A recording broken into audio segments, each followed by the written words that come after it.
everyone, and welcome to the Golden Spiral. Yes, indeed. Today is a recap of episodes 1 and 2, which have been edited down for time, so that you can catch up with what's going on in the Golden Spiral campaign world, and so that a lot of you who have built your own characters, fleshed out your own backstories and artwork, can start your own parallel spiral campaign. Yes, parallel spiral campaigns. Very exciting. And thank you all for sharing all of your artwork, all of your character illustrations. It's very, very, very exciting to see what you're making. Yes, we'll be back on Wednesday live again for our Inside the Storyteller's Workshop, where you guys can help us create the story campaign. You'll notice in episodes 1 and 2, there are elements of things that have been voted on and contributed during the actual live stream game on Sundays. And then on Wednesdays, we go even more in depth into creating NPCs, maps, logos, designs, ideas, top secret things that Amelia's not allowed to know about. Like Eugene and Steve. Way to spoil it, but not really.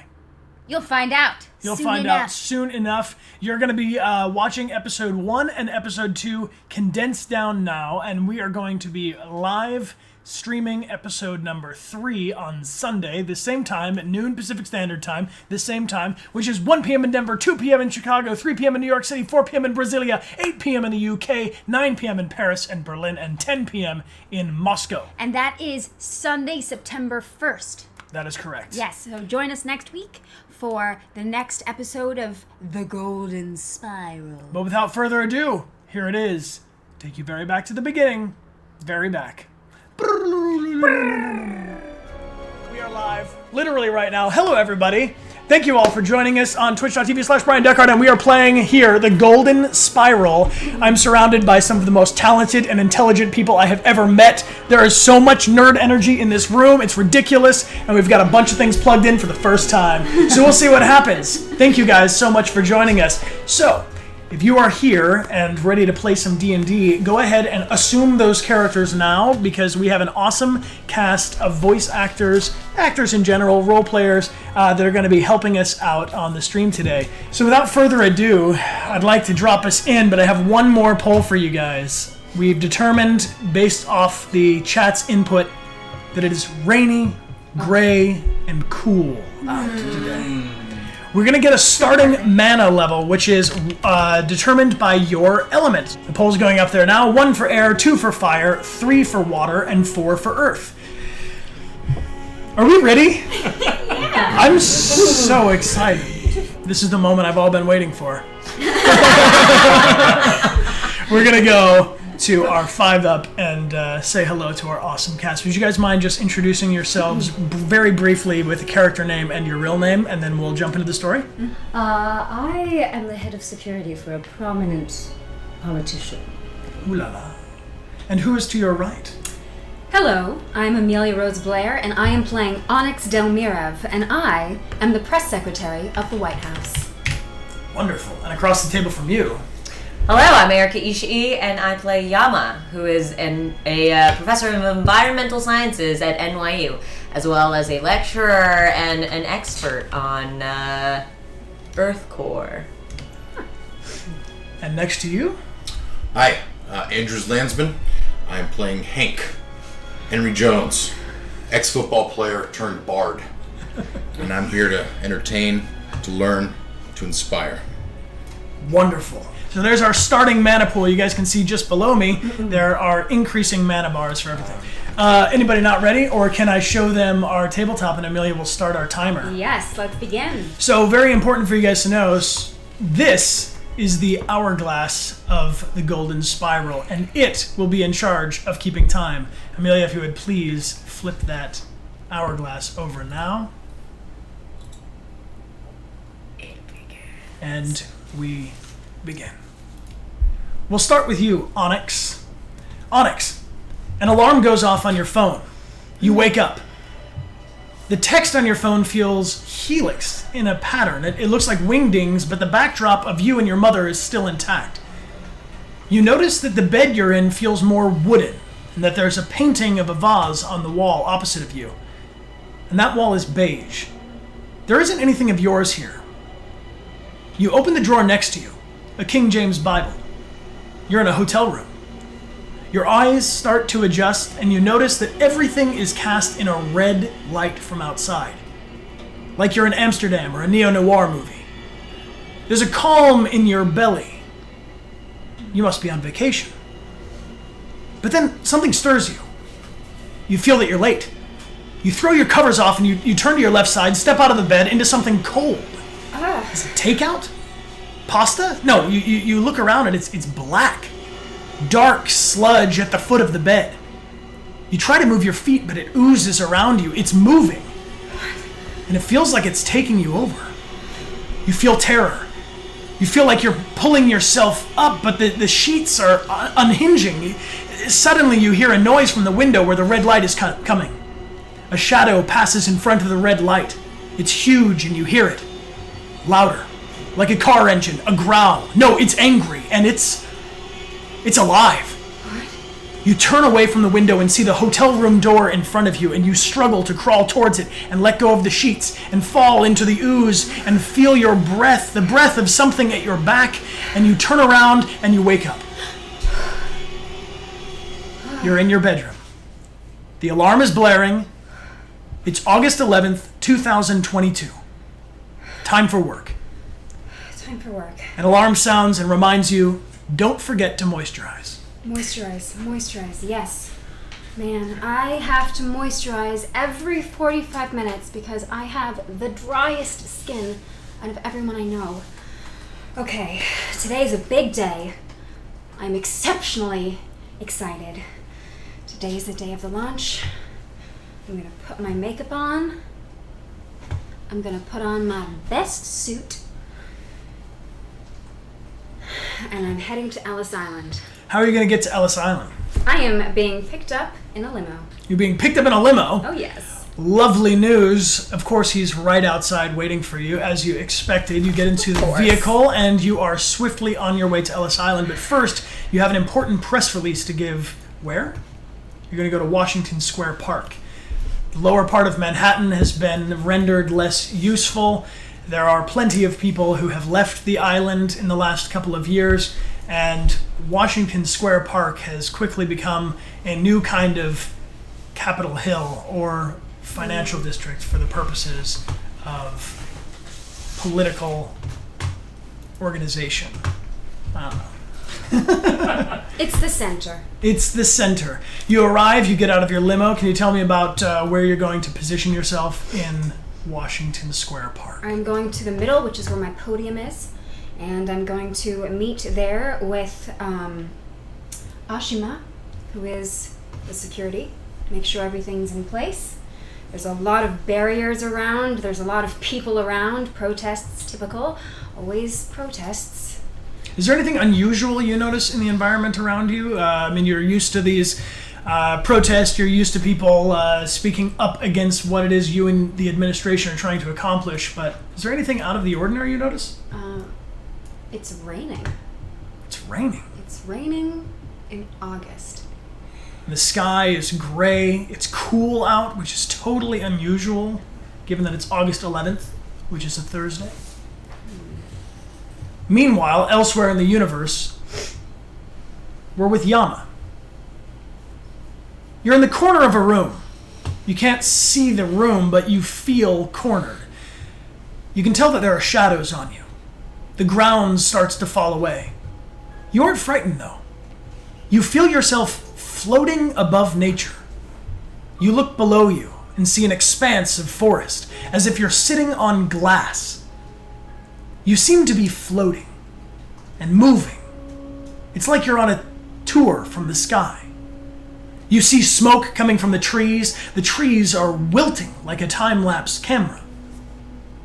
You look up from the glass and see your sister, Ashima, also sitting on the glass looking down. She looks up at you and says, "Why didn't you stop me?" You wake up in a fit, your glasses lopsidedly stuck to your head. If you could see yourself, you'd see that you had handprints on your cheeks from falling asleep at your desk. You're in your office at the Corinth Institute on West 3rd and McDougal. Advanced Math and Environmental Science. You were supposed to be grading exams from your atmosphere, oceans, and environmental change class before heading to this rally. The launch. You have a speech to give. In protest, your office is on the 10th floor, a round number that appeals to you. Your view of Washington Square Park was once a sign of privilege and is now a call to action. The park is filthy. Garbage and debris from the recent cleanup strewn around like a badly egged Halloween house. The giant Washington Square arch is graffitied. A dummy of President Cassandra Sterling is hung in effigy from the long trees, which is fitting given the park's past. You understand the historical gravity and symmetry. You breathe in as you look out the window. You can smell the stench. And never in your calculations of the environmental impact of the last 2 years did you account for all the fruit flies. So many flies. You put on your mouth air protector. You grab your speech. You head out the door and into your Uber. What do you see as you're driving towards Washington Square Park? It's crowded. Just a tension. It feels hot even though it's cold and rainy. It's like a spark. A single spark is all that it takes to set off this powder keg. There's trash everywhere. People are unhappy. I just gotta do what I have to. Have you ever given a speech in front of this many people before? The documentary series was different. There's cameras, small room. I've lectured in front of halls of hundreds of people before. Not in an uncontrolled environment like this. Not at a rally that could potentially turn violent. Is there anyone you plan to meet up with today, or are you going alone? Going alone. But I know that there are people from the community that I've been anxious to meet. Some musician who had a track on one of my documentary series endings might be there. A lot of leaders in the community. I'm just the numbers guy. But if I can help them in any way possible, I will. We're with you now, Ashima. You stand in uniform next to President Sterling as Onyx prepares to give her speech. When Onyx says trustworthy, Sterling grabs you with a small tug. When Sterling tugs on your jacket, a flash of your brother, Yama, appears in your mind. You know where he is. What do you see around you, Ashima? People. So many people. So many threats. So many voices. I breathe deeply to shut out the voices and just keep alert. It only takes one of them. It only takes one of them to do so much damage to her and so much damage to our world. I push the thought of Yama out of my head and focus only on Cassandra and the threats around her. The mana pool for Earth has filled all the way, which brings us to Hank. Hank is outside in the protest. You're carrying your guitar case, which conceals a long, hidden sword, a prized possession handed down to you from your father. You have an instinct that you may have to use it. You wear an Oasis shirt, and the protest around you looks very much like every other protest you've ever been to. The Women's March, the Climate March, Black Lives Matter. But there's something different in the air, and you can feel it. You see a woman carrying a sign that says, "The real Rocket Man is female," with Kim Jong's image spliced with Sterling. A teenage girl carries a "Earth Whore Too Much" TM poster in both hands. An Earth is painted on her face. You suddenly feel a pain in your stomach that sends you to the ground. You hear a man's voice whispering in your ears. Unleash your rage! You turn around and see no one. But that sounded like your father.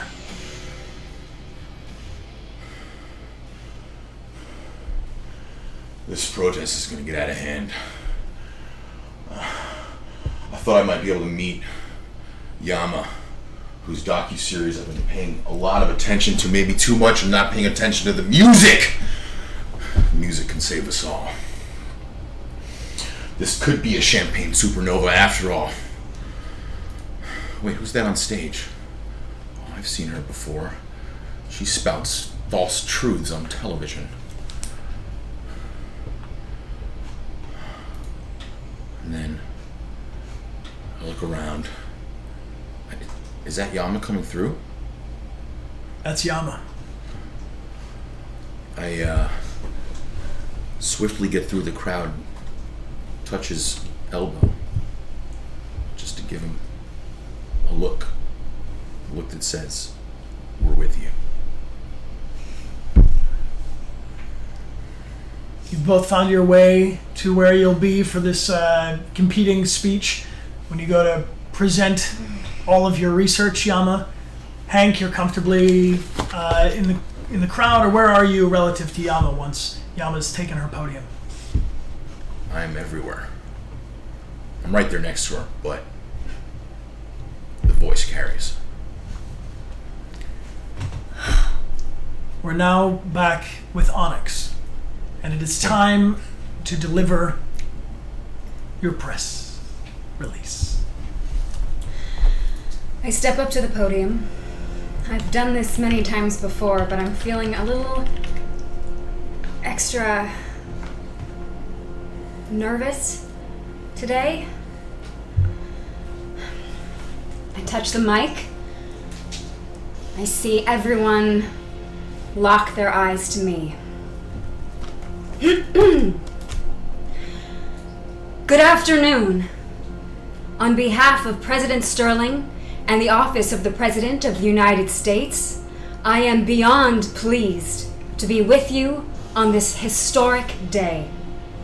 Today, August 11th, 2022, marks the day that we collectively move forward from the problem of climate change and into the solution.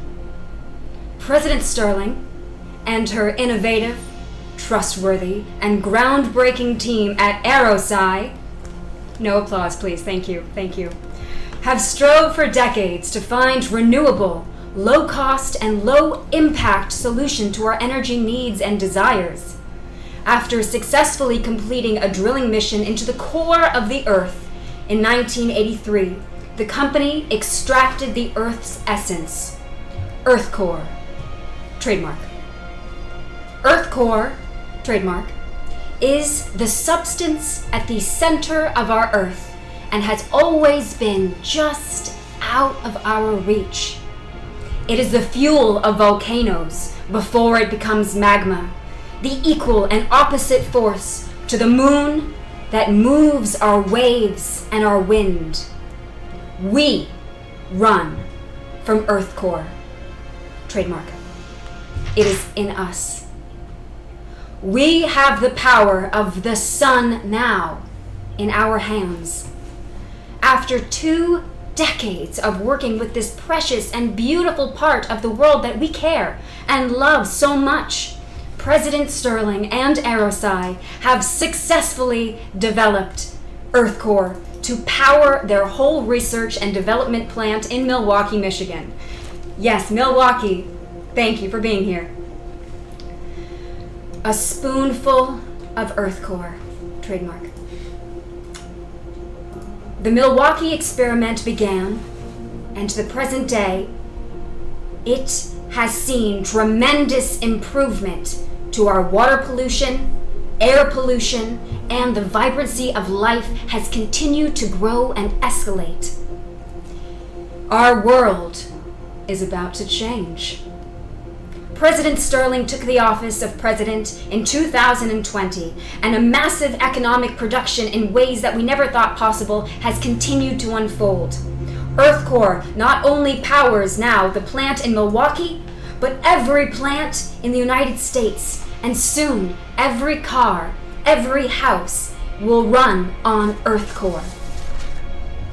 In 1 hour and 29 minutes, from the island that first welcomed the tired and the huddled masses in New York City, Earth core will fuel the USS Empire on its maiden voyage to the sun itself. On board this ship are 5 million tons of garbage, trash, and human debris that have encircled New York City since January of this year. As we all know, the surge of the Great Atlantic Garbage Patch has encircled New York City, New Jersey, the beaches and the rivers, and brought our country to a screeching halt. Now, we have the power to fix it. The successful cleanup of our garbage over the past 4 months by the New York and New Jersey Departments of Sanitation, thank you. We are able to bring this city back on its feet. This powerful rocket will be able to carry its weight, break through the atmosphere, and make its maiden voyage into the sun to be incinerated and forgotten. This voyage is only possible with Earth core, for no fuel source could sustain such a voyage. After today, we will successfully set a model for the future. No longer will we need to reduce, recycle, or reuse, for we will no longer have any need for that. Today, we can clean up the whole world as we harness nature's own built-in recycling program. Today, we open the door to a limitless future for our children, for our generation, and for the universe at large. Congratulations to all the research and development at Aerosci, and congratulations to you, America. Today, the great work begins. The change you want. The people are very, very pleased that are pleased, and the people that are angry are, of course, very, very angry, thinking that this is a horrible idea to launch the garbage into the sun. I see a lot of varying replies here in the stream with us, but honestly, it seems the crowd is growing increasingly impatient. They know that the launch is imminent. Can you tell me what you do? I turn to our president, President Cassandra Sterling, and I offer her the microphone. And I step back. I have this pit in my stomach. It's growing, but I'm trying to stay focused. And as I feel President Sterling moving forward, my skin starts to tingle, and I step forward along with her, which is not common procedure, but I step forward along with her and just beside her shoulder. Ashima, can you roll a perception check?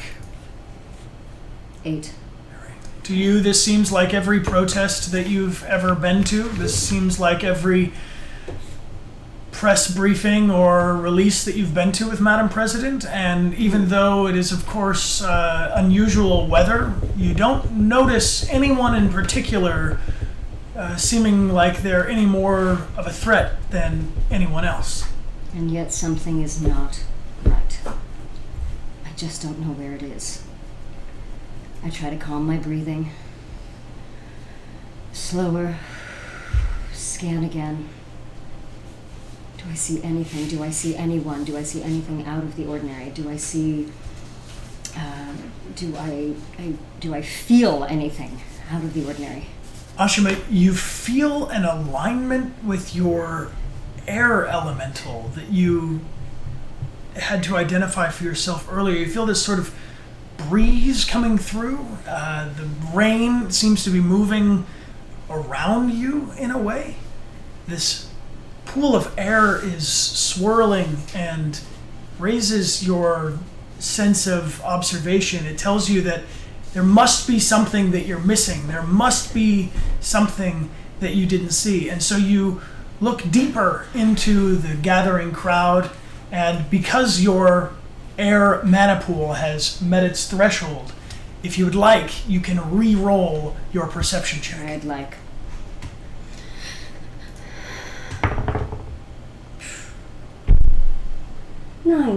Nine. Slightly better. That dream, that flash, that deja vu that you had earlier is really messing with you. You can't seem to hold focus on anything out in the crowd. As you've described, you're feeling anxious, and the only thing you can notice is that there seem to be a group of people at the very, very back of this protest that are forcing their way forward in a way that you just wouldn't expect. It seems like they're trying to push up and move away from something behind them. As I see that and as I feel everything, I just lean into the President and I say, Madam President, go quickly and speak quickly and let's go. Excellent. The same elemental mana drives in you, Hank. This earth element that you are connected with gives you an incredible sense that now is a time for you to really, really pay attention to your environment, pay attention to the people around you. What do you see and what do you do? I see a lot of people around me looking confused, and I think it's time to start whispering some half-truths and more truths of my own. It's time to unmask these people for who they really are. And I want to go through the crowd sort of whispering these little isms. It's something I actually learned even before I became a bard. I learned it in the locker room. We used to make fun of each other all the time. And it would really get to people. It would cause them to lose focus. So I would just like to give everyone in the crowd something to say, something to chant that will make the president feel unable to move. So you're going to be using your cantrip. Is that the case? That's what it was. It was a cantrip, yes. It's You called remember Vicious this- Mockery. You're going to use your vicious mockery cantrip. Indeed. Cassandra eats babies. Cassandra eats babies. Yeah. Cassandra eats babies. No, And the crowd starts chanting and right? chanting, Cassandra eats babies. Cassandra eats babies. And of course that makes everyone feel very uncomfortable because no one should eat babies. But still, the chant grows louder and louder. The mockery increases. Earthcore isn't a metaphor. Earthcore isn't a metaphor. Earthcore isn't a metaphor. Earthcore isn't a metaphor. And they're chanting and chanting. You can see a drop of sweat on Cassandra's brow as she pulls herself together. The mic gives a little bit of feedback, and of course she's made very, very uncomfortable by this horrible, horrible chanting. I need you to roll a d4, please.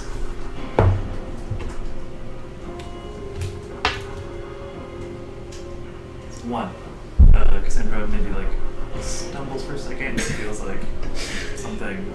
Cassandra's made nervous. She fumbles, and the mic gives a little bit of feedback. It's not enough to throw her off of her rocker, but she's definitely especially aware of where Hank might be in the crowd. She can tell that that's the guy that started that horrible, horrible baby-eating chant. Can I follow her eyes to him?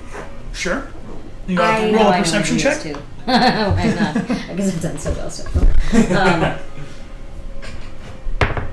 Yay, 14. 14. So you look out, you definitely discover where this chant was originated. Mm-hmm. It started from this guy with the peculiar glasses. He's got a bit of an underbite.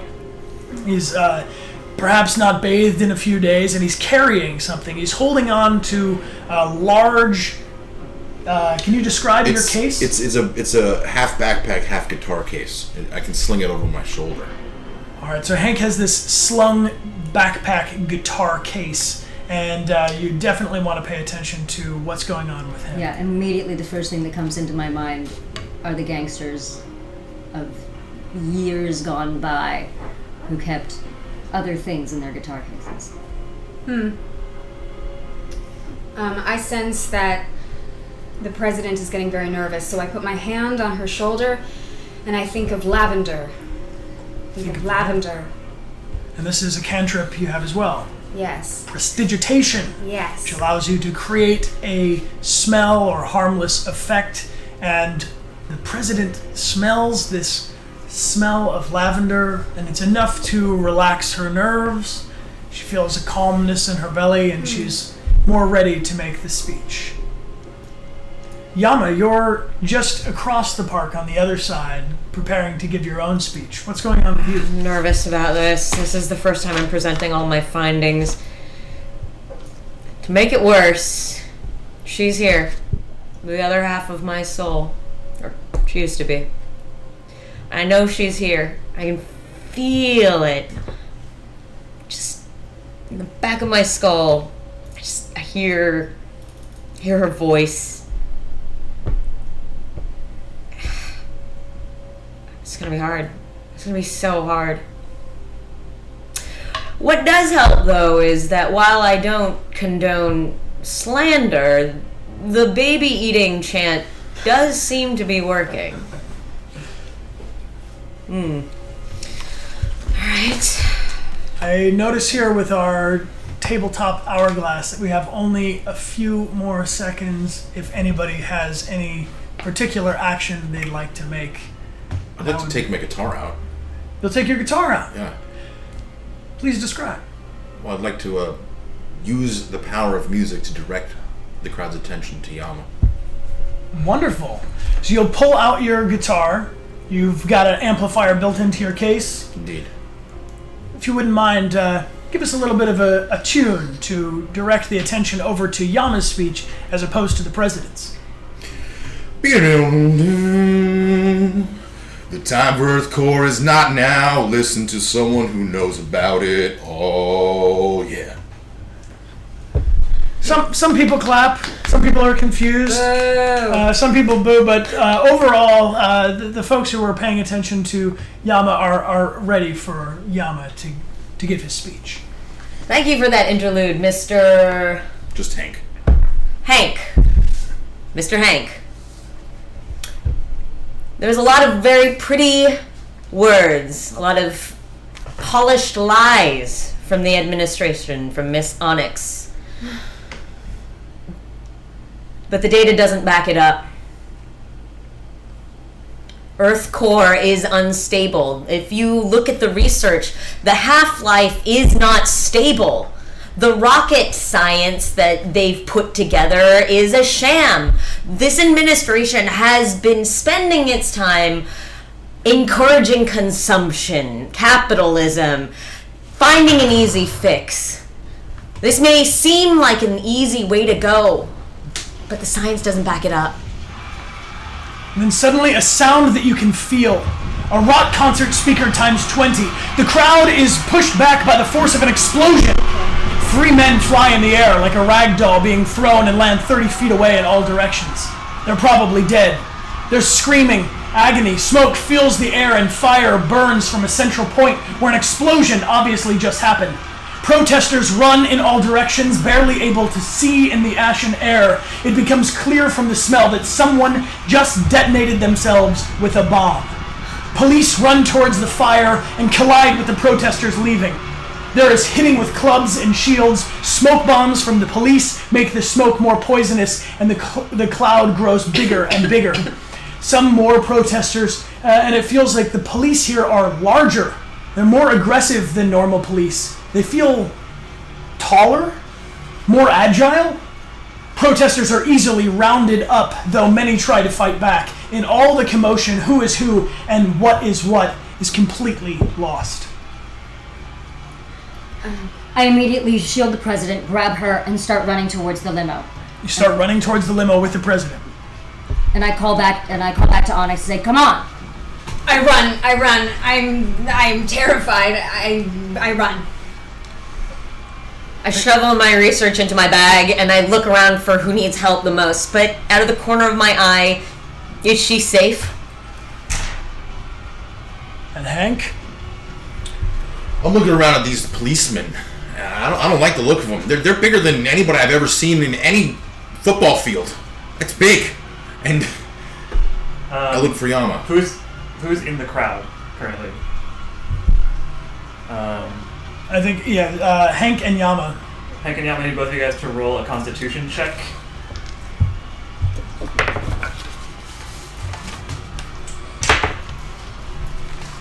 15. Ooh. 12. Cool. So both of you managed to not get swept up in the crowd, but there's a very strong current of people pushing you in all directions. It's very confusing. Everybody remain calm! Hank still has his case with him, correct? Yes. All right. And as they're moving further and further from here, we got to determine whether or not they get to a secure location, right? I mean, we have, with the president, in all the confusion, I think we need to, how able are they to move through? I would like to put one of my So costumes if you would like to move, the crowd is moving away from the bomb blast. So if you want to move in the direction that the crowd is moving, you're totally fine. If you'd like to move towards the crowd towards the bomb blast, you can move half your distance, or you have a hard time. Are we still together? I wasn't near her during her speech. You were near her. Yeah. Yes. You both, based on your checks, you're both together for now. I'm gonna go see if anybody needs help. I'm gonna go back through the Yeah. crowd. Okay. I'm with you. You're going to go back through the crowd Yes. from going towards where the explosion Yes. came from. Okay, yeah, go for it. Before we go that way, I want to put a costume on. Okay. I have a policeman costume. Because there is a lot of people around, I want you to roll either a deception or a sleight of hand check, depending on which one you think is more valuable here. Deception. Okay. With the check, it's 10. I mean, with the... So you take out your policeman costume, but somebody grabs it from you in the crowd in the confusion and runs away with it. Oh no. Oh, damn. I chased them. All right, you want to chase him down? You want to chase him down? I'll chase them down. You're gonna chase him down. All right, cool. You're a big guy, right? Yes. And they're moving in the direction of the crowd, so you will chase them. In the commotion. Okay, fine. Give me another strength check. Hank, where are you going? I gotta get my costume back. You're what? Don't worry about it. I'll be back.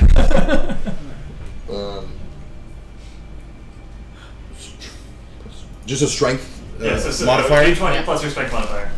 13. 13, great. So you actually managed to get your costume back from this person, but in the process you actually you injure them. You give them 2 points of bludgeoning damage. So, way to go. Serves them right. I don't care which side they're on. This is my costume, right? Cool. So I think you found a bit of a cove now. People are steering a bit clear of you because they've seen you be a little rough. You succeed to put on your policeman costume.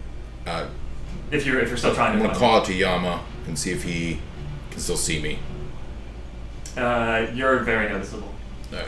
So I come back to Yama. Yeah. People give you a bit of a wide berth now that you have a policeman costume on. I think unless somebody was really, really looking and noticed that you had potentially some... I put it on. You have I got the costume, I put it on, I arrest Yama and ask him where he wants to go. So now dressed as a police officer, you're identifying Yama as, you're giving a bit of a wink to go with this plan? Yeah, I let Yama know who I really am. Let's go towards... Where do you not want to go, Yama? I do not want to go towards the commotion! Officer! That is where we shall go then. Oh no, please don't! Come with me. No excuses. You'll have to read me my rights, sir! I don't have to remember. Okay, fine. Let's go.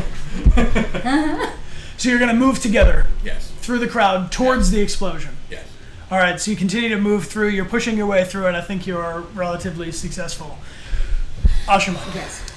The president is in the limo, and you get a good sense from the team that she's with that she'll be able to be taken to the launch room. She's going to go and oversee the launch herself, and that she is effectively giving you leave because she needs someone that she can trust to figure out what's going at this event. Right. This is not a normal protest pipe bomb. There's something bigger going on here. So she dispatches you very directly to go and investigate. So inside my sort of jacket that I am currently not wearing, but inside my jacket, I just reach in to feel my baton to make sure that I have my hands on it and my hands on the button on my baton. And Can you tell us about that baton? So I have a specially developed baton, courtesy of Aerosci Industries. It is approximately 6 inches when it is not completely telescoped, but with the flick of a switch, I can telescope it to full 6 feet. Badass. It is badass, kind of like me. So I keep that handy in my left hand, and start pushing through in the direction of the explosion, also keeping an eye out for Onyx. Keep an eye out for Onyx. Onyx, what's going on with you right now? You've not been let inside of the president's limo. She will be moved.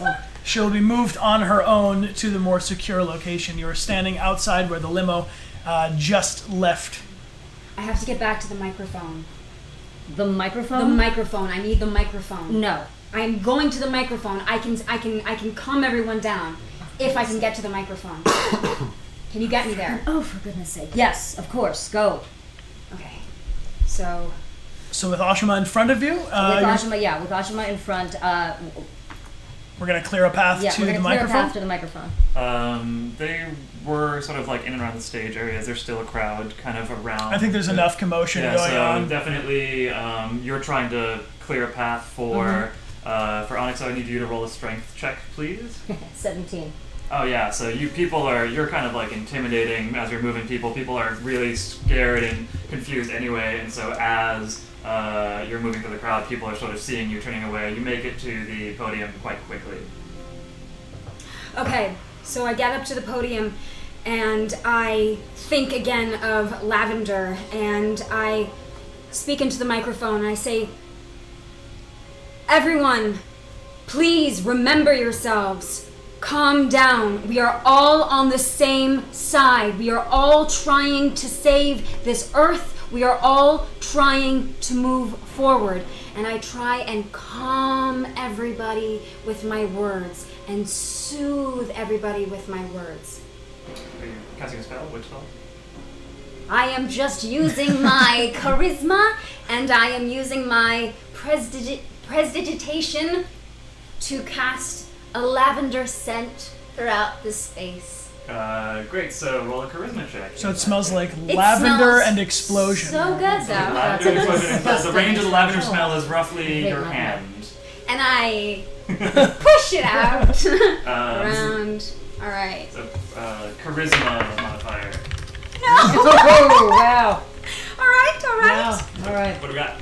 4. 4, lovely. People, if they notice you at all, pay you no mind, unfortunately. And your representative of this large company is not the first thing on their mind at the moment, unfortunately. What can we see from the stage? Can we see? Are people panicking and hurt? Are people running? Are people fighting? What is happening? So you can see where the bomb went off, kind of in the crowd. There's still Right. kind of a bit of a smoke, and around there, you sort of in your expertise can do a bit of a quick triage and see that there's some injured people. You can't really see if anybody is suspicious looking there, but people are just, it was a very large crowd, it was a very high profile event, so it's kind of chaos otherwise. There's people moving in all sorts of directions. The area immediately in front of the podium and the bomb is beginning to thin out as people sort of move towards the outer edges of Washington Square Park, but you don't see anything. Is there anything you're looking for? I'm looking for a source. I'm looking for anything that looks like suspiciously like someone either running away or a bag or just anything. In fact, I'm going to tell you, stay put, get cover. And I am going to acrobatically parkour myself around the crowd a little bit to get to a little bit closer to get a better vantage point. Okay. With my baller staff arrow side telescoping magic. Awesome. Pole vault that magic. Want to run an acrobatics check real quick and see how well she can move through? Yeah, if you're doing something particularly acrobatic to jump off the stage, sure. But I trust her to jump off the stage onto the ground and land in a cool pose. Let's just see what happens. It's a 25. Okay. So here's what happens. Tell me what happened. Here's what happens. I telescope my staff out to full length. I plant it on the ground, and I vault over. There's like a barrier wall right in front of the stage. I vault over the barrier wall. I roll underneath like people who are running and kind of like scattered and over and running, so no one really sees that I'm going through.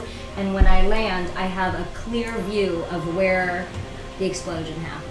Like a completely clear, like I am looking right at You can Ground see zero. you can see the blast from the explosion. It looks like maybe the area where the detonation took place covers about 25 to 30 feet, where there's a dark burn in the earth. Of course, it's still smoke and debris is floating in the air. People have clearly moved away now, so each passing second you can see how more and more detail. It looks like in the very, very center of where this explosion was, there's a bright gold, a glowing gold into the cement. It seems like it's almost like an impression, not a crater, but like the cement is melting or sinking into the ground. With that, you get a notice in your earpiece. earpiece. And you hear that this is the Manhattan, the New York Police Department. You also have in the other ear, you've got the Secret Service, and you can tell there's a debate going on between them. They're trying to determine whether or not they should lock down the island of Manhattan or if they should evacuate it entirely. Have things escalated to such a point that they should evacuate the entire island, or is it better to keep everyone where they are? Is there anything that you want to try to tell both of these disagreeing parties before they interrupt you? No, I want to move slowly towards the gold. So as you inch slowly towards the gold, that is a beautiful place for us to take our first little break, and we need your help on the stream to determine between the New York Police Department and the Social Security that are working in this the Social Security Secret Service.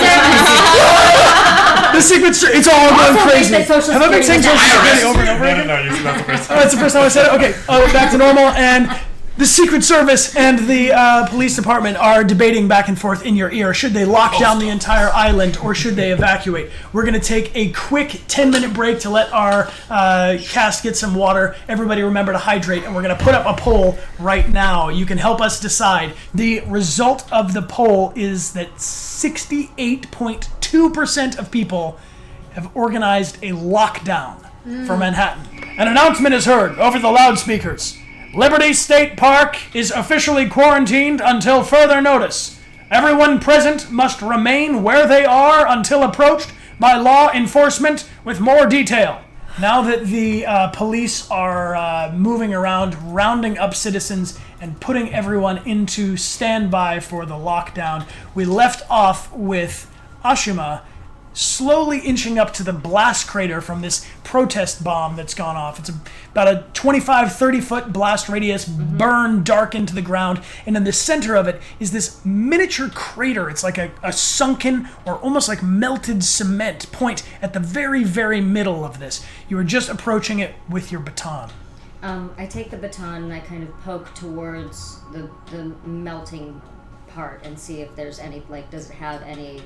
Is it, there's no, like, it's not like quicksand or anything like that, like it's not pulling against. No, it's more like a shimmer. It's almost like it's almost like you're seeing a halo, an aura, like a rainbow is being cast in front of and around this area of the explosion, but it's all gold. There's no color besides gold. And your baton goes right through that place and you tap into the cement, which has just now created this crater, but it's not pulling your baton in. Okay, but it's not solid either. It's just kind of like melty, or it's like. The new crater is solid, but the cement it's almost like a big pothole, but it's got filled gold. with this golden aura. I look around and I try to spy where Onyx is. Can I see her from where I am? Can I see where she's Can you? secreted herself to? Ivalo will If she say. has They're still secreted moving through herself? the crowd, right? Yeah, you're still moving through the crowd, and now people are confused. The people that were trying to flee away have been stopped. No one else is able to get past the edges of the park, Right. and it almost feels like everybody's being crushed or condensed into the center. The lines around you of police with their SWAT shields are pushing you in, and so the park is actually becoming more crowded now because everyone that was trying to leave is stuck. They've been locked in. There are emergency services coming, though, right? To the periphery, you hear sirens off in the distance, but definitely there's it seems that there's more a concern with controlling the people than with controlling the damage. You're in Washington Square Park. You're in Washington Square Park. What's going on with the fountain? The fountain is off. The fountain has been off Are for people some being time. pushed into the fountain? There are people that are maybe even trying to protect themselves inside of the fountain. Where was the explosion? North side? The explosion was between the Ark and the fountain. So the north Right there. part of the park. Is the Ark okay? Yeah, sure. The New York Ark. As The bottom far of as- Fifth Avenue. Yes. Iconic. Okay. Yes. So you are trying to find. I'm trying to, and I need to find Onyx, just even to get eyes on her, just to know where she Great, is. yeah, so Onyx is still up on the podium where you left her. On the south side. On the Trying to right. do something. Just kind of, you're on stage, but what are you doing? Yeah. I am again trying to calm everyone down. I see this from afar, and I'm like, oh, I just roll my eyes, like I can't leave her anywhere. We're moving towards the center of the blast as well. Okay. Hopefully along the way, if there's anybody that needs picking up or that we can in any way help, we're doing that. I am, at least. I'm being No, you're escorted not. by the... I'm escorting you to figure out what's going on with this goal. All right. Crowd be damned. So yeah, you have moved to about the same part of the same distance from We'll the help them blast later. as Ashima. So kind of on opposite sides of the blast. Maybe you don't see each other yet, but if you were to look, potentially you could. You do see several, I would say, 3-4 injured people on the ground around the blast site. What is that? Do I know what that is? You recognize that this aura is probably connected to the Earth core. Right. It seems to you've never seen. The explosive probably powered it. Yeah, you've never seen this sort of Or effect Earth core. before, but you Might have. suspect that this might be from some sort of new device or something that could have been a re-engineered form of Earth core. But to you've never seen this lasting glow. Anytime you've ever seen Earth core, the glow may be present on it itself, but without it there anymore, you've never seen this sort of residual glow. It's a new form of Earth core. Seems like Earth core, but not Earth core. Yeah. I gotta get a closer look. So you Yeah, I'm gonna go. I know how to handle this stuff. Hey, give- I'm gonna be safe, but I gotta know. This could be a game changer. So you move up closer. You're maybe 7 feet away now. You're inside of the charred blast radius. Hank, where are you relative to Yama? Oh, I'm escorting Yama right up to You're it. right next to it. And I'd like to give Yama bardic inspiration. Wonderful. Then you may. I think. So I'm gonna look him right in the eye and say, "You can do it. I can. You can do it." You make me feel like I can do it. Thank you. Hank. My pleasure. Not do it. Yeah. No. Yeah, I can. Escorting you. Thanks. You get an extra die that So- Hank has given you that you 1d6. can add To be used once. Yeah, to be used once. So it's 1d6 that you can Yeah. add for the next 10 minutes to any roll. On any ability check. Awesome. Great. Very cool. So you're gonna go up to this thing. You're investigating it. Right, What are yeah. you doing exactly with it? You're gonna. So I would know how to handle it. I would know not to like touch it directly Right. or anything, but I'm gonna take a look at it and just based on all my previous research about it, what's different about it? Why this? Has it been weaponized? Is this some new isotope? So you would know that if there were a mist in the air, it would seem like the light was refracting through this mist. You know, of course, how a prism works, that if the light is shone through it, it would break into many, many pieces. What's different about this is that it seems that the light source is coming from these particles. It's almost like a radiation field would be your best guess, but it doesn't seem like you'd be able to contain it or capture it. But you know that maybe you could take a sample Yeah. from the blast crater. And as you do this, you feel an intense connection to your elemental of fire. It feels like the fire in all of the universe has somehow come to encourage you as you go to do this. You feel braver doing something that you know might be hazardous for you. And as you go to take a small amount of an eyedropper full of this, it's like a residue, sort of a shiny black and gold residue. You extract it up into your dropper, and you want to describe how you contain it? Right. Seems okay, and I've been able to handle all of this before, as long as I'm not, sort of touching it directly. She'll be all right. Is there a separation in there? Is there anything that I'm not? It looks like the different than the normal stuff. Yeah, what's obviously cement is definitely at the bottom of the vial, but it seems like the residue or the debris is sort of falling very, very, very slowly. It's like when you shake it, the cement responds normally to gravity, but everything else is Like a snow globe. sort of like a snow globe. Interesting. I squeeze a couple of dropperfuls into the vial. I stopper it up and put it back into my bag. Keep it on your bag close to you. And I was looking for her, but she came so close. He came so close. At this point, I see him. I know he's there. I don't even know if he's noticed me. And I've just watched him. I've just watched him do this, and all I can think is, was this him? Was this my brother? Was this him? Was this my brother? And I catch his eye, and I turn around and walk back to go get her. You're moving back towards Onyx. Onyx, what's going on with you? Okay, I am so frustrated. Nobody is listening to me. Someone unplugged my microphone. Nothing is working. So, you know what? I am going to look. I catch you, and I see that you are looking at this earth core, and I see that Ashima is moving away. So I'm going to just focus on you, and I'm going to see what your defenses are. I'm going to see what heat you're packing. So you're doing your true Strike. True strike. I'm trying to get something. All right. So, like, Is true strike is a Sorry, dude, I cantrip, left you correct? Mm-hmm. All right. So with your true strike, I'm gonna toggle over to Bilo. Yeah. So, True Strike, you extend your hand and point a finger is how you cast it. Your magic grants you a brief insight into the target's defenses. On your next turn, you gain advantage on your first attack roll against the target should you choose to attack them, provided that the spell hasn't ended. Your intuition kind of tells you that they have they're not super durable. They're they could take some damage. That they are quite wise, but they're not very strong. I also noticed that he looks very, very, very similar to Ashima.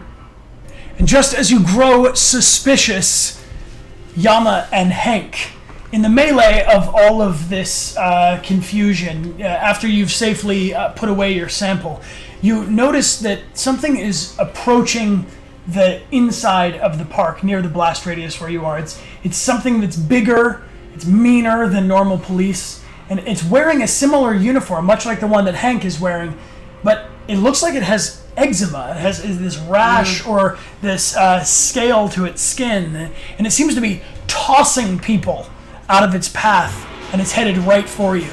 Do I see it too? Anjali and Ashima, rather, and Onyx, you notice that the situation is absolutely worsening, and you're looking around for each other as this large guard moves in on you. You go around the corner out into the fray, and there's chaos all around you. The protesters and press and politicians are all in confusion. Some of them are being arrested, but mostly people are still trying to run, even though there's nowhere to go. They're going from one side of the park to the other, trying to find an exit. They're trying to get away. You run in towards each other, all four of you, to the center of this park. It seems to be the only safe place, given that there's so many guards are encroaching from around the sides. You see a tall person with streaks of white hair, quite foreboding, in a uniform, and this person tells you to leave that you cannot be here right next to this blast. It questions you. And then it tries to arrest you. We're going to need everybody to, let's do it, roll. Try to arrest me? It's going to try to arrest all 4 of you. Me? They know who All I am? 4 of you. All 4 of you. And we're going to do something fancy. Wait Are we for it. rolling? Roll some initiative. Oh! Whoa. Battle time. It is battle time. Oh! Didn't expect that, did you? No, Ton. Initiative thing on the other screen. Dude, my initiative just broke my heart. That. Let's use this for the center of where the fountain is, and let's use something for an art. The blast, you mean, right? Here, hand me that little tripod. So here's your north of the fountain arch. We need some tokens for our baddies. We need some tokens for our baddies. I think only one of you had an initiative modifier based on your class. I'm just pulling it up right now. 1 sec. I mean, we all should. Based on Yama dex, has I an think. initiative of +2, Yeah. and Ashima has an initiative of +3, actually. Thank God. Everybody else seems to be at par. So everybody else, everybody roll a d20, and if you have an initiative Yeah, modifier, right. add your... You if already rolled. If you've already rolled it, Yeah. and then tell me what you got. Let's go around with... I got 19. It's 19. With our modifier? With the modifier, yeah. 9. Wonderful. 13. All right. And That's a dirty 20. dirty 20. Love it. Ooh la la. Ooh. Does that mean 20 plus? That means I got a 20 with modifier. Who do we meet, Ivalo, my friend? Oh goodness, we have to show this stuff. We do. So we're gonna toggle up some depictions real quick. You guys have submitted artwork using hashtag Inside the Golden Spiral, and on Wednesdays we're gonna be doing a stream with myself, Ivilo, and Danny, where we write the upcoming stream, the upcoming events. We need help with NPCs, helping decide what kind of monsters and story world elements we're gonna come across, and you guys have helped us create artwork for these 2 foes. Baddies. We put this up here. Do we have a feed? You should do. We see it, yeah. You see it, Oh. We but see I it. don't here. Stand by. Real quick, can I introduce them? Absolutely, absolutely. So we have one of each, yeah? We have one of each. So as you see these guards coming upon you, there are of course more further in the distance dealing with other people. But first we have this lizard folk looking human with this scaly skin and a greener complexion. They still look human, but something's just not right. So if you wouldn't mind placing this onto the board. And also we have... I'm not sure if these are all in different orders, but... That's okay, we can show some. Here are some more artwork pieces. You guys can share your artwork using hashtag Inside the Golden Spiral. Please be sure to put your credits on there of your artwork. Can we get to a drow? I believe that's Oh, yeah, it's another lizardborn looking sweet. Lizardborn. lizardborn. Lizard folk. Let's see if we... more lizard folk. Ooh, nice. Nice. Terrible eel face. There's a Wow. There we go. So the second, besides the lizard folk, is a drow elf. Human. They have deep, dark skin that almost seems to shine, and their eyes are black. yeah. Oh, Yeah. sass. Looking good. That's a sassy drow. All right, Ivilo, you ready to go, my All dude? right, let's do this. So let's see where our players are at. So I believe the group of you. So I'm just gonna get my little pointer going up here. Damn it. 1 sec. All right, so this is our blast area. Ooh, where'd we go? This is our blast area right here. So I think we had Yama and Hank coming in from one side. Let's put you guys kind of on this side. You want them over? They're a little more centered. This was the fountain. Is this now the blast area? This is blast area. That's the blast area. Blast area, okay. Oh, was that the fountain? That's what they meant. But I think you meant blast Yeah, area, yeah, right? yeah. Yeah, So I'm just getting my pointer going here.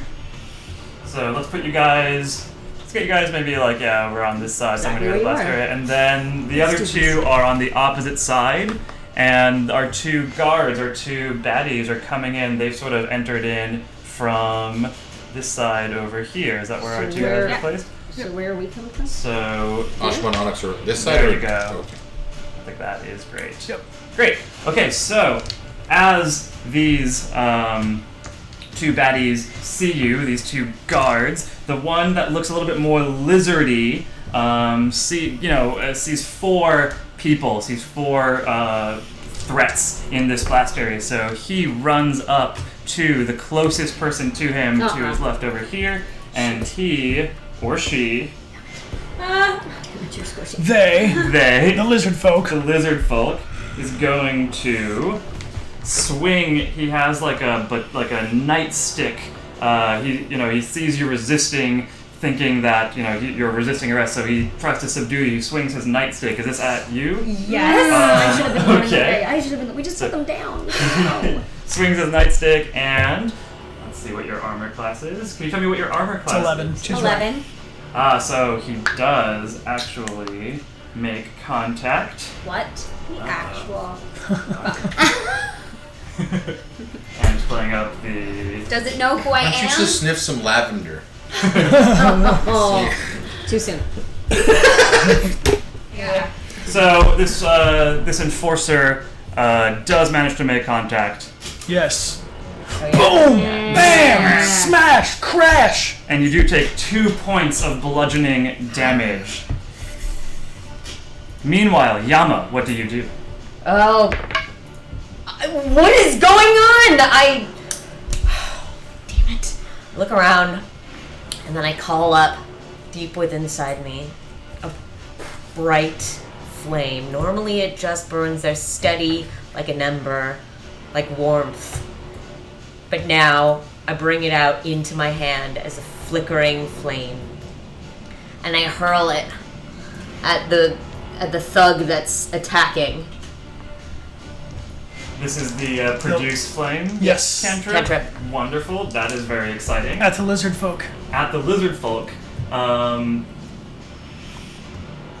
So you roll a d20. Oh! Natural 20! Oh man, That's we got 20. for natty twins. So Always natural showing 20 me up. means, of course, you hit. Not only do you hit spectacularly, and in fact, you get to do double the damage. So you roll a d8, and you double the damage. Do you want me to double damage or do 2d8? I roll one dice and I double it. If you guys would like to play with rolling 2d8s, that's cool too. Okay. I'm gonna roll 2 because it feels good. Feels good. 6. Okay, cool. So you get 6 total, Yes. 6 total, yeah. I don't think I have any modifiers. and that was against the Lizard folk. lizard folk. Great. And while that is happening, Onyx, what do you do? I am so pissed. I look at the lizard folk that just got hit with fire, and I look him in the eyes, and I thrust my hand out, and this black tar just appears over his eyes. Yeah. In the face. He hates that! Yeah, you He dislikes that. What is that spell called? That's my prestidigitation. Oh, black tar in the face. Love it. Okay, for the duration of his turn, that foe fuck. is going to be blinded. Why? Excellent. Meanwhile, the other guy, the guard that has not been engaged so far in combat, sees that you guys are putting up a fight. He's worried about containing the situation, so he actually kind of moves through the blast zone towards the biggest looking threat that he can make out. And in this case, I'm afraid the biggest looking threat is going to be Hank. So as he walks towards you, he very peculiarly draws, it's 2022, he draws a very black-bladed short sword, and he swings it at you. Holy shit! That's weird. However, because he has apparently tripped over some of the debris, he swings wide, and you manage to avoid a hit. Hank, Stage what do you combat. do? Well, if we're playing swords, it's time to bring out Enkidu. Your special occasion sword? I heard somebody talking about the old days of gangsters and musical instrument boxes hiding weapons. Well, there is a guitar inside my guitar case. There is also a long sword. Enkidu. Handed down to me by my father and his father before him. I will swing this back at this non-lizard folk other guard. Sassy drow. Sassy drow. The drow. Yeah, this drow's asking for it. What kind of sword? Is it a two-handed sword? Is it a one-handed sword? a long sword. It's a long sword. Love it. So you could, if you wanted to, bear down with both hands, or you could wield it. Oh, I will bear down with both hands. Oh, you will bear down with both hands. All right. Oh, yes. I mean, he's already missed, so he's off balance. Or she, or it. She. Sassy They're clumsy all drow. Gender Sassy fluid, clumsy drow. 2020. So roll a d20 to see if you hit.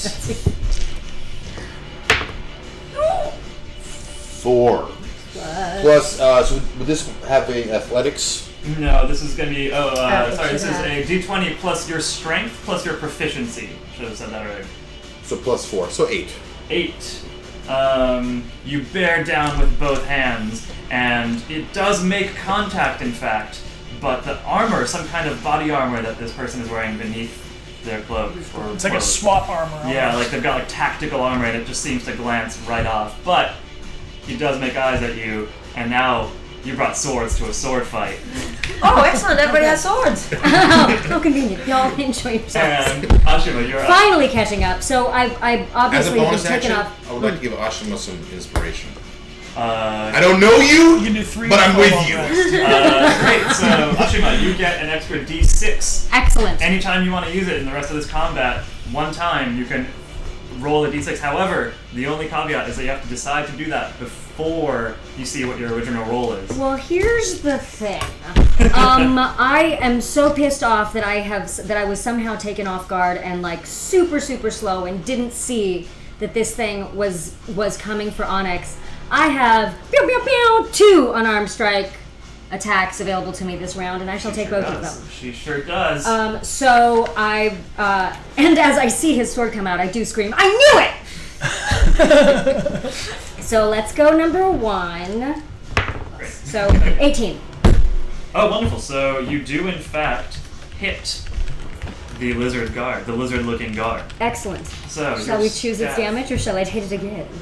Well, yeah, let's see if your second hit hits. So basically, what I'm trying to do is I'm smacking it with one and spinning with the other side. Amazing. Ooh, I'm wicked. so That's the into plan. that. So into it.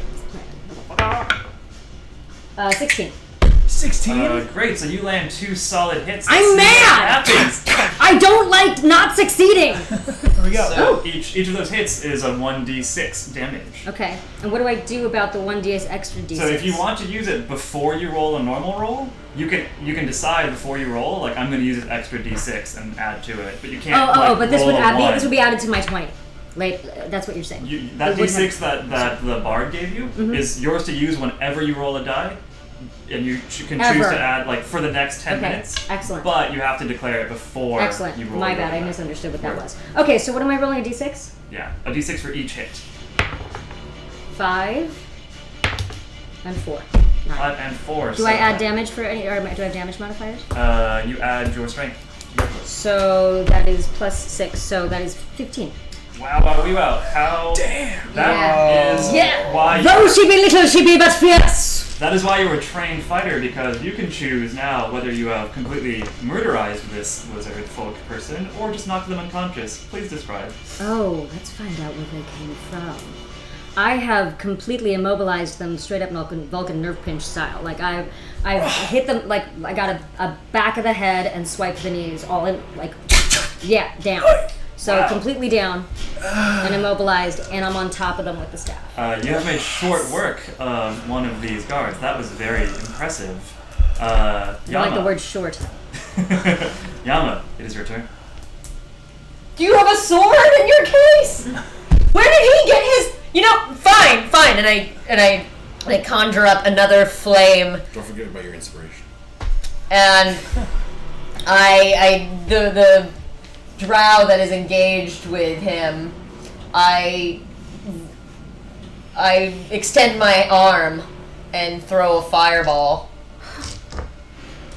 Excellent. So Okay. once again, I'm please gonna roll damage. your d20. And Oh, wow. that works. 19. I'm not even plus going to make you add 4. stuff. Okay. That's definitely going to hit a All right. fireball right in the face. Excellent. So let's roll a 1d8, please. 7 damage. Well done. 7 damage. Really excellently done. Onyx, you are up. Good genes. Okay. Well, everybody else is doing really cool things, so I'm gonna step up my game. I reach into the back of my coat and I pull out this thin little stainless steel rod and I click. You laughing? Oh, I click and it becomes whoosh, a crossbow. Whoa! Is that standard issue? Because I haven't seen that down there. I'm aiming it gave at her a this crossbow? black. I am aiming it at the drown. Come on. Oh! Well, it looked cool while I So tried. you fire off a bolt and it sails through the air and narrowly avoids hitting a bystander running in the background. I see this happen while I'm on top of this guy and I say, "Stop trying to help!"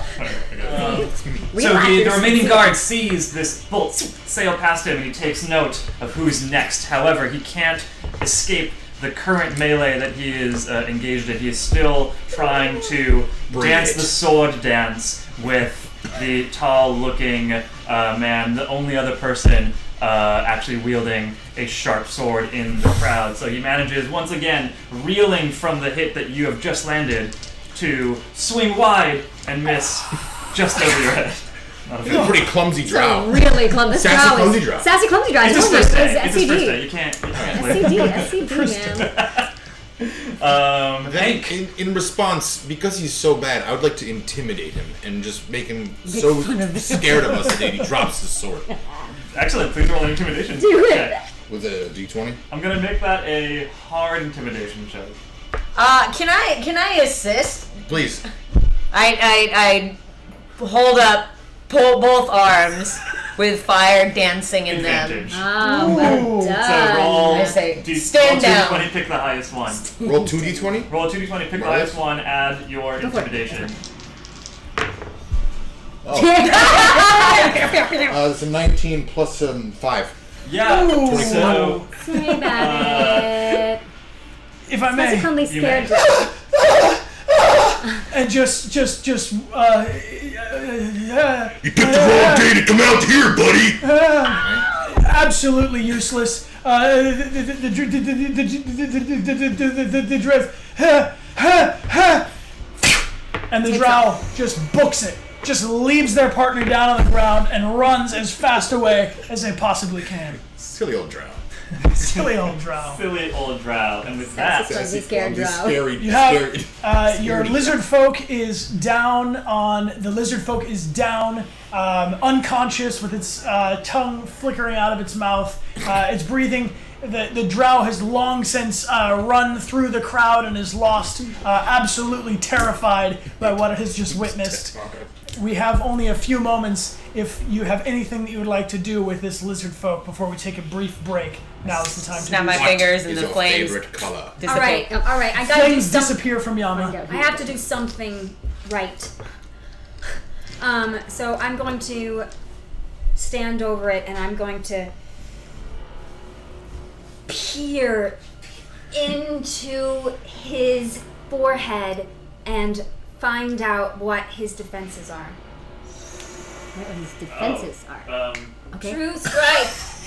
She's gonna true strike the fallen enemy to learn more about the lizard folk for future encounters, I think. Exactly. Yeah. Good for us to know. that is an excellent, because this Sure. particular lizard folk is very defenseless. I would say you're insightful enough to see. However, Well, yeah. you manage to peer through that, and you do see that the lizard folk, as a general rule, happen to be very, very hardy. Like hitting them, unless you're a trained fighter of some kind, is probably not the best approach.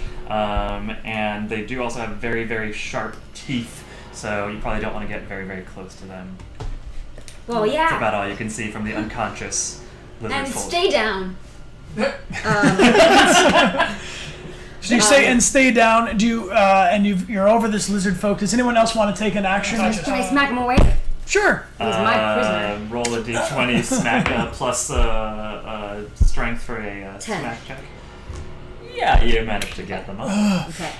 What? But as I smack him awake, I'm pressing really, really tightly down because I'm still pissed. I said, and when I ask who I'm going to work, when I'm asking them who you work for, who sent you here, and what are you doing here, I'm gonna roll an intimidation check with my bardic inspiration. Lovely. So add the bardic inspiration and add your intimidation Yes. modifier.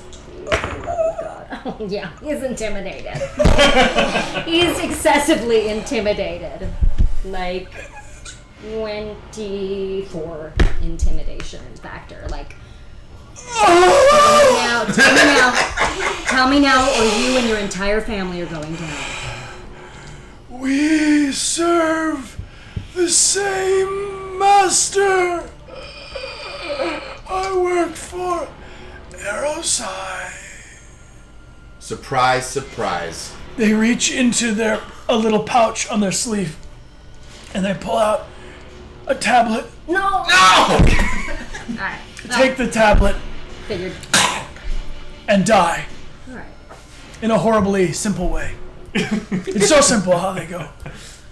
And with that, we're going to take a brief 10-minute break where I need your help along this stream. If you'd like to give us some suggestions, our adventurers may soon come across some package, some chest with something inside, and I need your input to help me find out what could be inside. Thank you guys for voting into our poll real quick. Our poll is here, where you guys have made a choice, which we will reveal to our adventuring cast at a dramatically appropriate moment.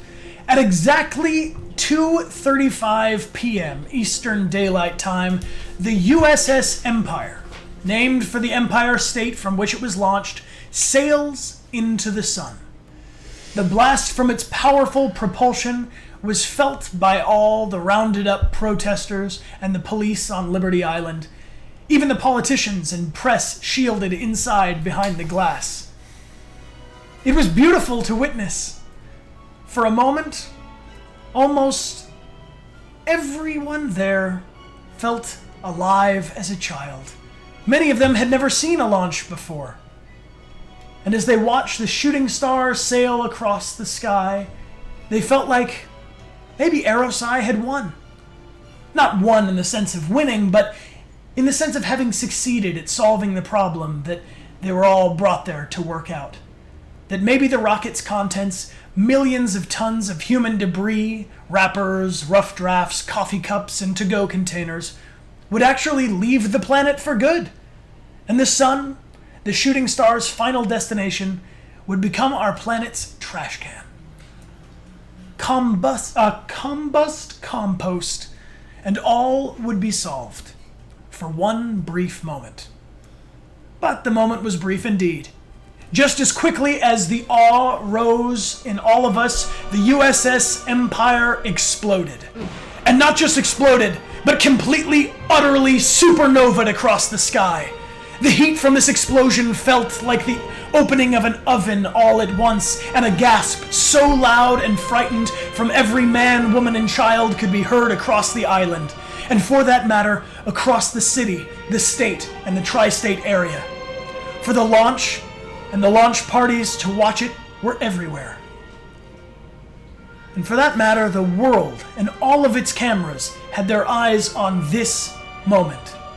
If a lockbox could be recovered from this explosion, as it is uncovered from most airplanes, it would be found that the scientists, in their ingenuity, had not tested Earth core, or what it would be like under such pressure, this size, amount, and heat. This was the test run. That awe dropped to fear in everyone's stomachs, but before anyone could do anything more than let out a gasp or let an emotion run through their faces from their stomach, what felt like a shattering Xerox light radiated in the reverse direction, out from the Earth itself. A sheet of white light scanned up and over the entire sphere, over the entire world in one swoop. And just like that, the explosion stopped falling to Earth. It almost stayed in place, and all the movement on Earth stopped. The Earth, quite literally, sent a shiver through itself that stopped time. Well, not quite. For the explosion was moving at 1/1000th of a second, slowly moving its way towards Earth, but 1/1000th of a second of Earth time. Earth seemed to slow up to give us time. All the world was moving at this pace. The helicopters, the police, the teenage girl with the Earth Whore sign, gasping. All was moving at this slow pace.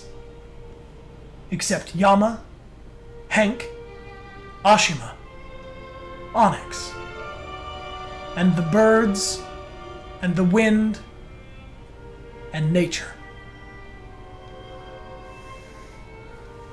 What's happening? You tell us. Why is everyone frozen? Maybe you know something. Maybe you do? Like I said, the rocket didn't work, and the Earth's defending itself. I know that sounds insane. It's not insane. Haven't you been feeling it? Something inside of you? Something that deep down is wrong. In the pit of my innermost pit. Every time they drilled, I felt it. And this is only proof. This is not supposed to happen. This was not supposed to happen. They said that they had done tons of testing. They said that this was safe, that this was going to solve everything. This Who is not they? Aerosci, Cassandra, everyone said that this was supposed to be fine. Hey. No, I've spent my entire career defending this company. This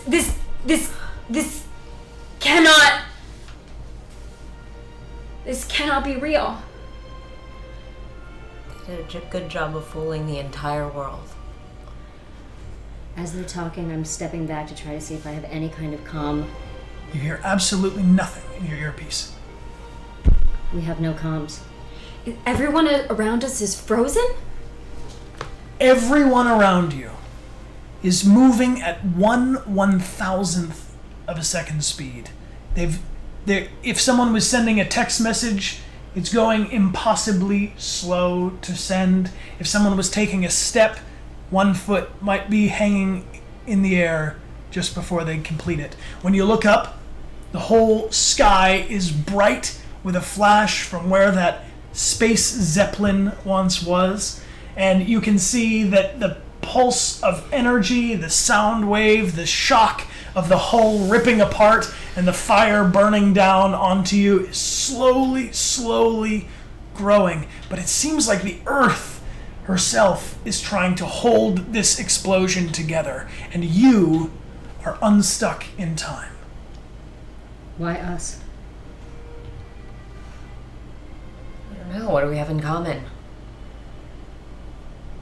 We're in Washington Square Park, right? You're in Washington Square Park, yeah. Also, it's public knowledge that below about, really West 4th Street is about as far as anybody goes at this point. Mm-hmm. The whole island has been surrounded by trash, and since the beginning of the year, they've been trying to do this cleanup effect, but the political debate, the lack of ability to get everybody to agree what to do has delayed this cleanup all the way until now, what is August. So the biohazard suits would be required to go any further south than Washington Square Park. What about the subway? Or even the tunnels, where people are building the pneumatic tunnel system. How do you know about that? I was brought in as a consultant and I said, no. I said Earth core wasn't stable enough to fuel this whole entire system. For sure it is. But not above ground. I've been in some of these tunnels myself. So the rain starts to pick up. You're noticing that what was once a light drizzle and rain is continuing to increase, and you may consider how much Getting longer shelter. you can stay out here in the rain.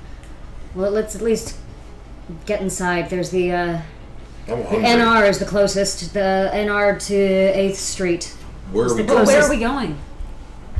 Shelter. Does somewhere. Eris have any offices in New York City? Of course. Yes. Where? Erosai would have offices. I would know this. You would know this. You know that Erosai has offices in there obviously used to be one in the financial district, which has been moved now. Central Park West and Central Park South, around Columbus Circle, is about the new top of the Go to island. the new one or the old one? New one. Let's take the A. Okay. So you're gonna take the the A town up train. I'm gonna take the A train. A train We uptown. walk to West 8th West- and see what North, happens. yeah. As we start to walk towards the subway, I walk up to people who are moving in slow motion, and I wave in front of their faces to see if they can have any reaction to me. You get absolutely no response. If they could see you, it would be as if you were a brief flash or a flicker, like as if they blinked. But even if you stood in front of them for a long time, I don't think you'd get any sort of recognition. Miss Onyx, Yes. my name is Yama. I am an environmental sciences professor and an expert on Earth core. I've fought very long and hard against you and your organization. But right now, we all need to stick together, and I'm going to do everything I can to help you adjust to this. I know it must be a lot for you. If you need anything, you let me know, okay? There has to be a reason behind this.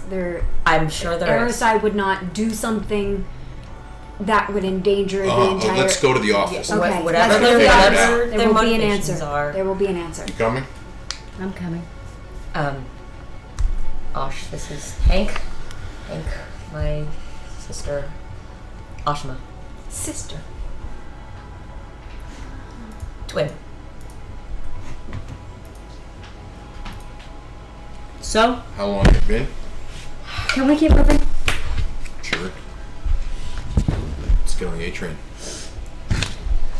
So you head towards the A train subway station, the metro.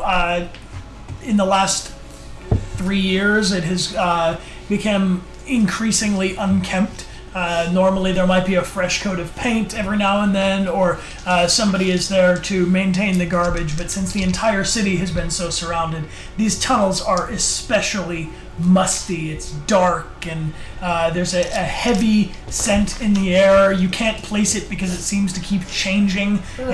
Sometimes it smells like sewage, sometimes it smells like rotten food, and sometimes it might even smell like a corpse. As you go down the stairs, you notice that all of the signage that would say when the next train might come, or the units that would allow you to purchase a card, are all black. There's no screen. Nothing that requires electricity seems to be working down here. And you move. Oh gosh, it's been a long time since I've been down here, and lavender. Oh, Yeah, this I don't need that. is- no, it's thank you. Thank you. much better now. Yeah, Charming. lavender. Is there another system within New York City that's using Earth core to get around to power? Funny you should ask. As you step down towards where the subway platform would be, you're now waiting where you would normally be for the train to approach. There's no sign of any lights, any green or red stopping or going. And as you look around, trying to place if there's any sign of life down here, you hear who has the highest perception? No. Does anybody have dark vision?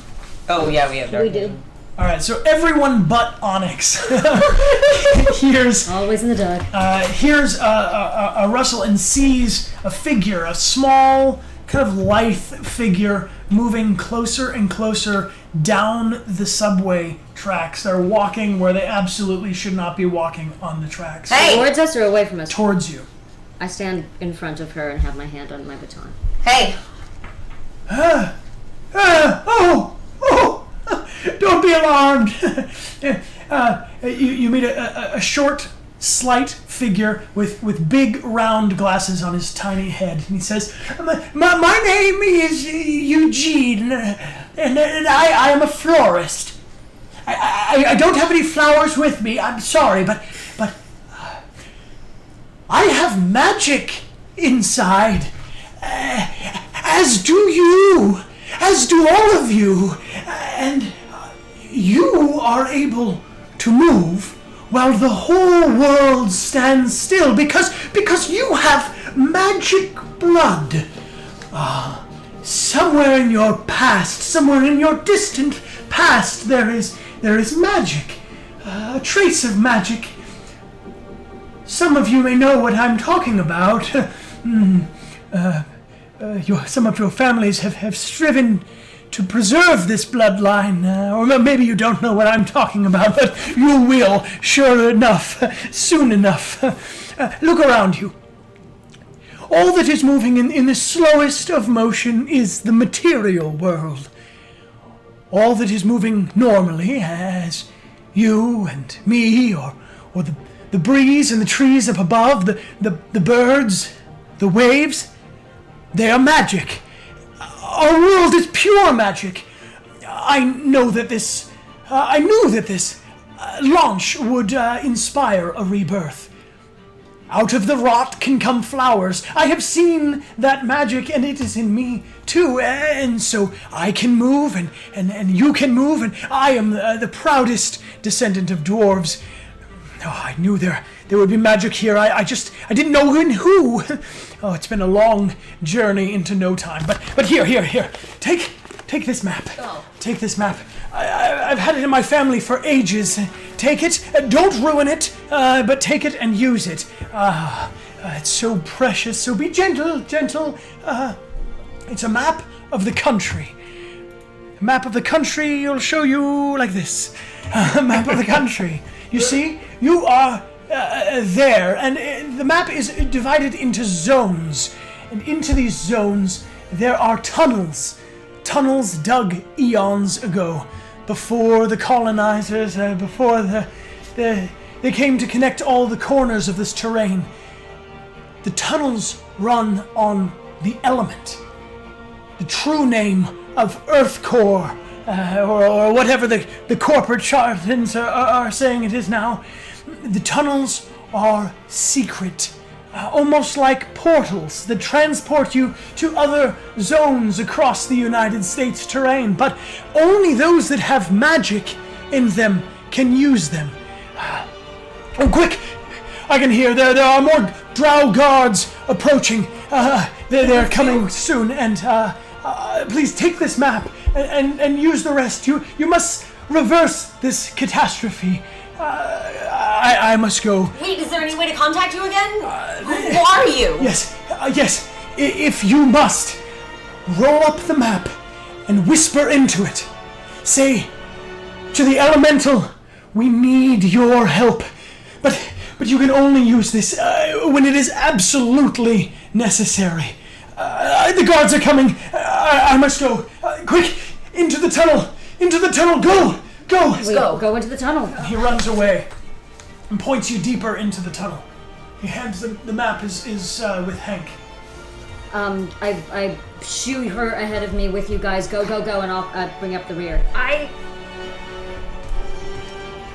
don't have any magic in me. I'm not magical. I don't... So why are you I don't moving, know. talking just like us? I don't have any magic in me. Okay, sure you don't. Let's get out of here. Well, I've never met someone who smells more like lavender than you, and that's pretty magical. So go, Somebody else can do that. go. That's Go. not mine. Go. Show you as we move further into the tunnels, and I'm watching behind me, keeping an eye out with my dark vision for the drow. Sure. And do you want to establish a marching order, or how you're moving through this space with your figures? Oh. So it's clear that lizard focused Any way other dark dead. vision can. Yeah, he's gone. So who's in the front? You going first?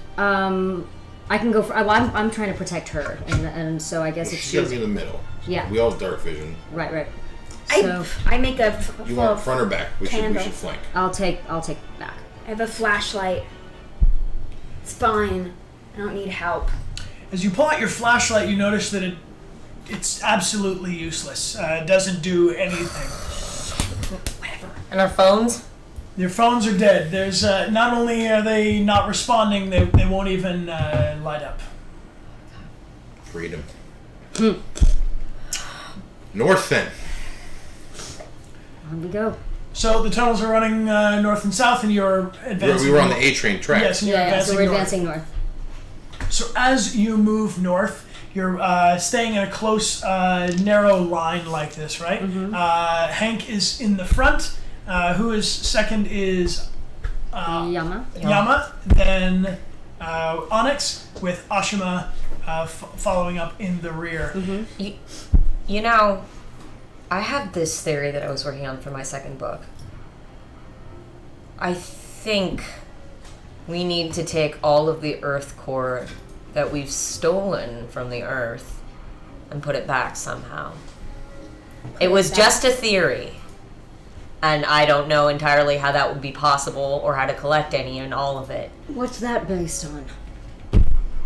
It's theory. Theory based on the different data that I've collected, but I didn't have My time gut. to experiment it.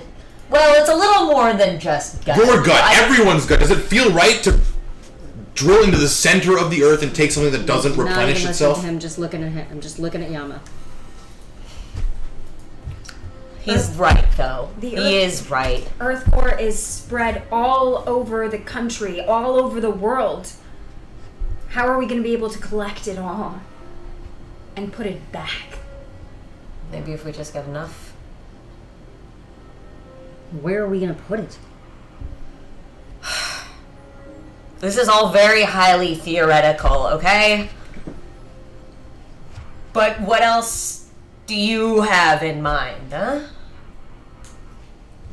I have the office in mind. Keep walking. All right. Agreed. So you're moving at a normal pace, or are you? Brisk. I mean, we're not running, but You're we're not moving. running, but we're you're walking walking fast. safely forward. As you move north through this subway tunnel, Hank, you notice on your map that there seem to be areas marked that look to line up. If you almost imagine like you can zoom in on this map, you can see how the tunnels might have a second layer. The map will show you. It looks like it's showing you a topography, but depth down into the earth. I think they all lead together. The hell was that? What is it?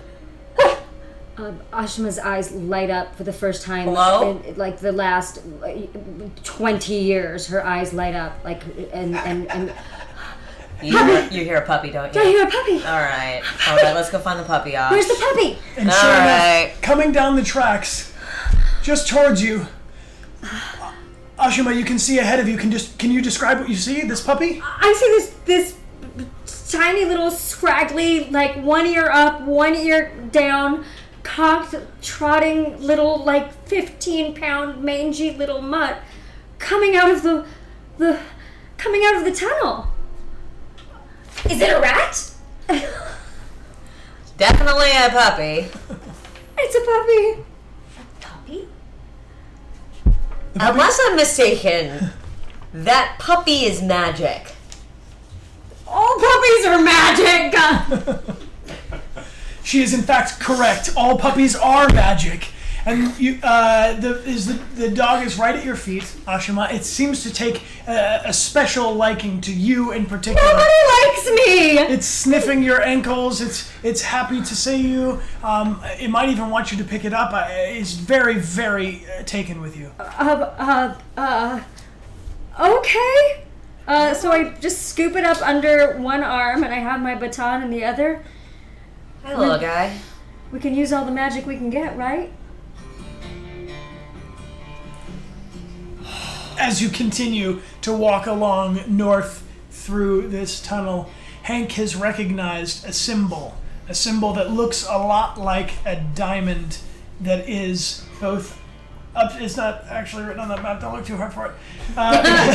It's a intersecting diamond. So you have a diamond shape going one way and a diamond shape going another way. You both definitely recognize this symbol. You've seen it, but it's only been on documents that you know you weren't supposed to be looking at.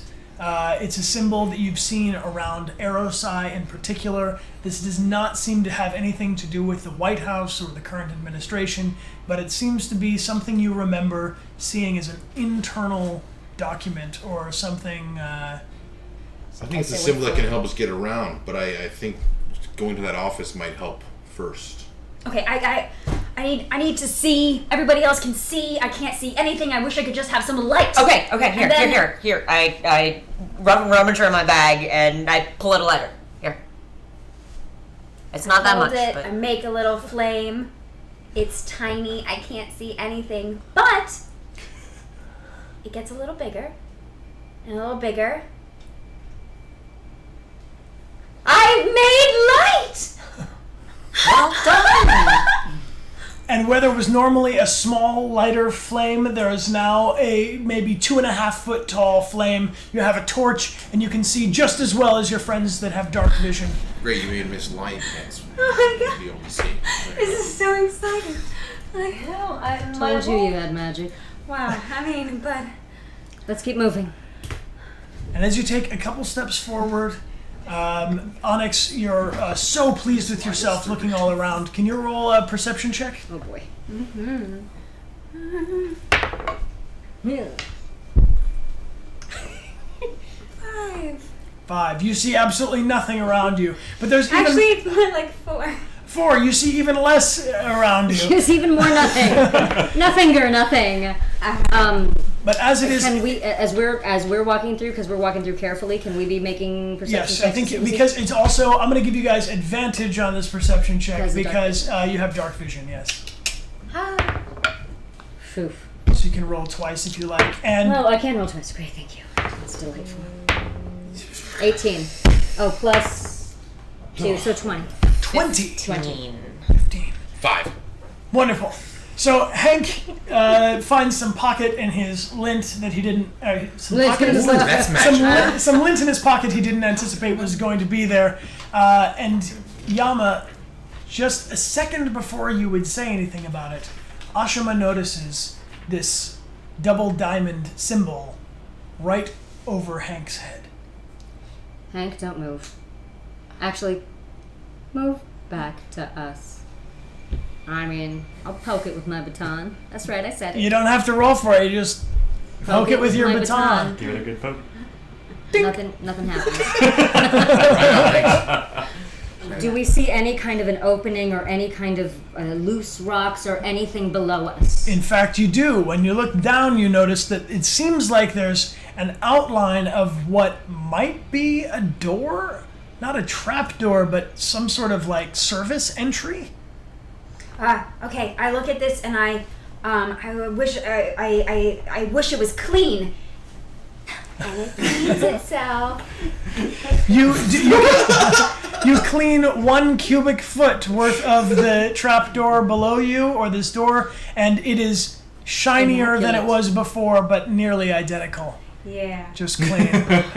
Right. Is there a handle? I would see if there's a handle. Is there, You feeling around? Everyone's feeling around now. Yes, you're searching this trap door. can we check for... Yeah. Wait, easy killers. Yeah. Check for traps, anything around it. Is there anything that we can do to check before we start pulling this door open? You do hear footsteps approaching kind of down the Shoot. hallway. Okay, I reach out Yeah. and using thaumaturgy, I pull up the door. Yes, you do. You pull up. It's difficult, but you can do it. You pull it to the side. You're able to move it just like a manhole cover, pushing it aside. Maybe Hank would help you Naturally, yes. situate this. And down below, you see what's a very, very, very steep staircase. They might as well have put a ladder here, but it's very narrow, very steep staircase down into the darkness. You now hear voices as well. I said to go, down we go. Down, we hear voices below? No, you hear voices coming. Yeah. Look, we know what's behind us. We don't know what's down there. I vote down there because I don't want to deal with that. As you go down into this, your going step by step by step deeper into then what opens up to just past the edge of these stairs feels like a super massive tunnel. This is a subway tunnel times 30.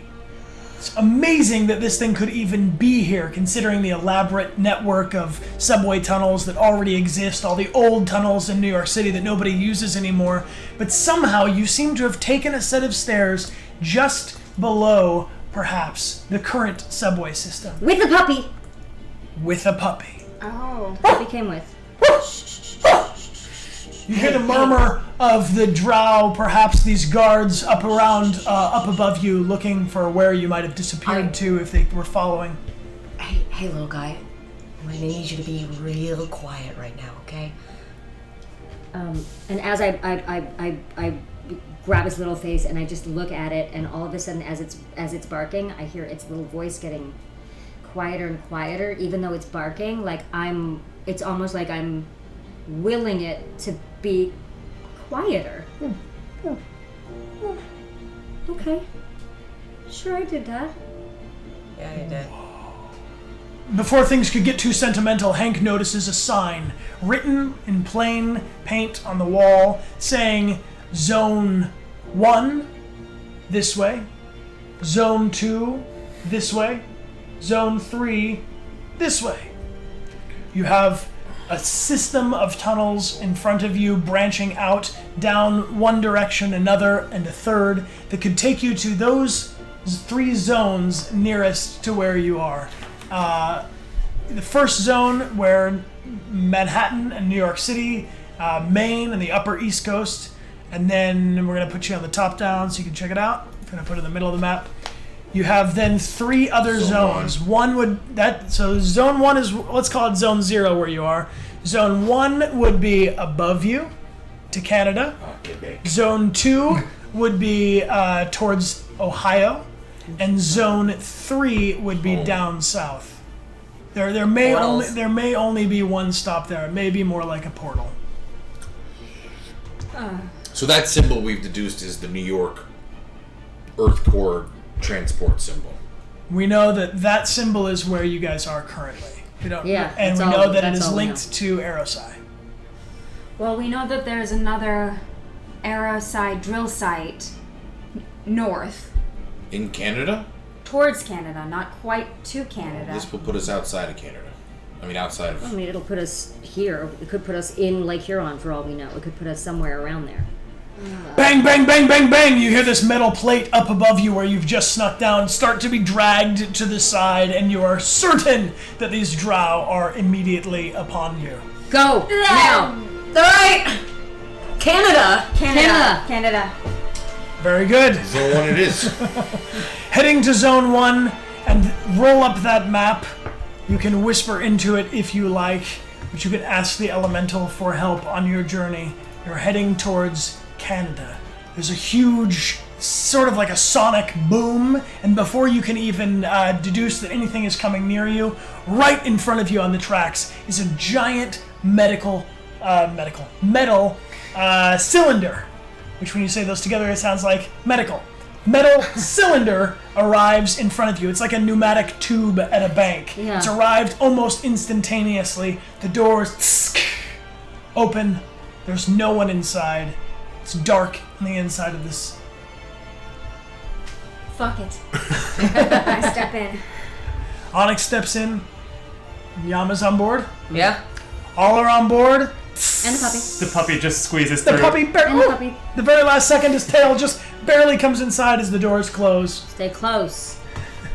And with that, I think is a final place to leave our stream for the day. This is so much fun. I cannot believe we pulled this off. I genuinely am so amazed right now.